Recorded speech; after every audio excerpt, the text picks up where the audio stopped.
আসসালামু আলাইকুম dear friends, কেমন আছেন সবাই? আশা করি প্রত্যেকে অনেক অনেক ভালো আছেন। সো অনেকেই কিন্তু আসলে জানতে চাচ্ছেন পাই নেটওয়ার্কের আপডেট বা কেন দিচ্ছে না, বা আমরা বাংলাদেশ থেকে কবে KYC করতে পারবো। তো এই নিয়ে থাকছে আজকের ভিডিওটা। তো ভিডিওটা অবশ্যই একটা লাইক করে দেবেন এবং আমাদের চ্যানেলে যারা নতুন দর্শক হয়ে আছেন অবশ্যই আমাদের চ্যানেলটি সাবস্ক্রাইব করে বেল আইকনটি বাজিয়ে রাখবেন, কেননা আমরা যখনই কোনো নতুন আপডেট বা ইনফরমেশন আসবে তখনই আপনাদের সামনে ভিডিও আকারে পৌঁছে দেওয়ার চেষ্টা করবো ইনশাল্লাহ। তো চলুন শুরু করা যাক। তো এই যে পাই নেটওয়ার্কের যে আসলে ম্যাস KYC, যেটা আসলে আমরা কিন্তু এখন পর্যন্ত অনেকেই পেয়েছেন এবং অনেকে কিন্তু পাননি। তবে বিশেষ করে বর্তমানে যে পাই নেটওয়ার্ক যে মাইনিং পিপুল সংখ্যা, সেটা হচ্ছে আপনার 33 মিলিয়ন পিপুল কিন্তু এখানে মাইনিং করতেছে কন্টিনিউ। তো এই 33 মিলিয়ন পিপুল কিন্তু আসলে একসঙ্গে যারা KYC দিতে চেয়েছিল বা স্টেপ বাই স্টেপ, কিন্তু সেক্ষেত্রে তাদের একটা প্রবলেমের ফেস করতে হয়েছে।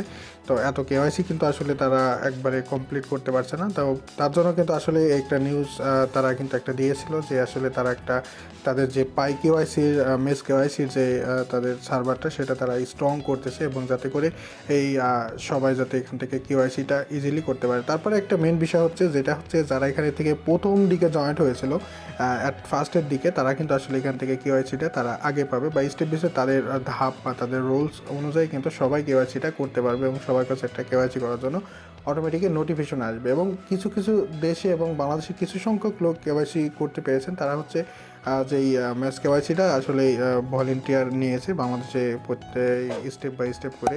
তো কিছু সংখ্যক লোকজন তারা আসলে ওই সময়তে অ্যাক্টিভেট ছিল, এবং তারা ওই সময়তে নিউজটা পাওয়ার সঙ্গে সঙ্গে তারা আসলে KYC অপশনে ঢুকতে পারছিল, যার জন্য তারা KYCটা করতে পেরেছে। কিন্তু এই নিয়ে যে তারাও কিন্তু অনেকেই আছে যে আসলে একেবারে নতুন অ্যাকাউন্ট খুলেও কিন্তু তারা KYC করতে পেরেছে। তো এইটার যে মূল ইনফরমেশন আপডেট আসবে, সেটা হচ্ছে যারা আসলে মানে শুরুর দিকে মানে আগে যারা করছে, মানে পাই নেটওয়ার্কে জয়েন করছে, তারা সেই অনুযায়ী কিন্তু আসলে এটা KYCটা পাবে। এবং KYCটা পাওয়ার পর তারা কিন্তু আসলে চাইলে পাই লিস্টেডের বিষয়ে এবং লিস্টের যে প্রথম ধাপটা রয়েছে, সেই ধাপে যাওয়ার পরে তারা এক্সচেঞ্জ করে তারা বিভিন্ন ক্রয় সেল বাই বিক্রয় করতে পারবে। তো এই পাই নেটওয়ার্ক মাইনেটে যাওয়ার আগে আসলে সবাই কিন্তু KYCটা করতে পারবে। তো এটা ধাপে ধাপে হবে, এবং এটা অবশ্যই আমাদেরকে সেই জন্য অপেক্ষা করতে হবে।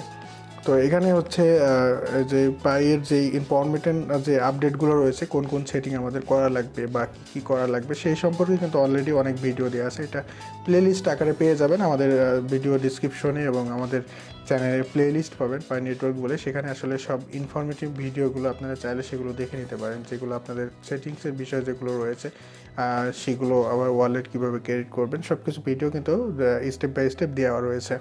তো ভিডিওটা আমি এখানে শেষ করছি। আপনাদের যে কোনো মতামত, যে কোনো প্রশ্ন থাকলে অবশ্যই আমাদের চ্যানেলে সাবস্ক্রাইব করে বেল আইকনটি বাজিয়ে রাখবেন, তাহলে যখনই আমরা কোনো ইনফরমেটিভ ভিডিও আপলোড করব, সঙ্গে সঙ্গে আপনার কাছে এটা নোটিফিকেশন আকারে চলে যাবে। ধন্যবাদ সবাইকে। আসসালামু আলাইকুম।